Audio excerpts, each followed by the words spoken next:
Dan Aaron, well, it seems that word is traveling fast because as we're standing out here, people in this Royal Oaks neighborhood coming up to us excited by this idea of getting money to help them remove those eucalyptus trees. Now, I do want to show you just why these trees are so flammable. You can see this grove of eucalyptus over there, and as many know, the oil is flammable, but the bark is also flammable, and it's constantly shedding, accumulating on the forest floor, adding more fuel for fires. Well, out here, those trees are oftentimes located just steps away from homes.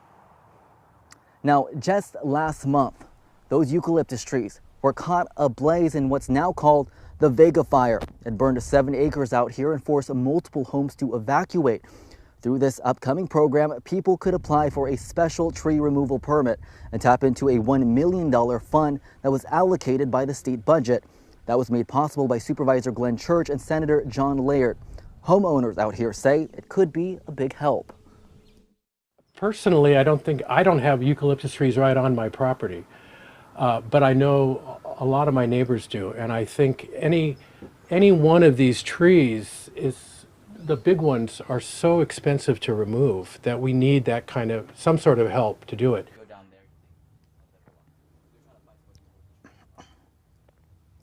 That was Alan Lamb. He's the person who called 911 when the Vega Fire broke out right in front of his home.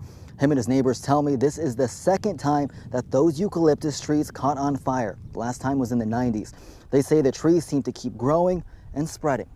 Now, Supervisor Church, as we mentioned, is the one leading this program. He says it hasn't launched yet. It's still in the design phase, but he hopes it will launch soon.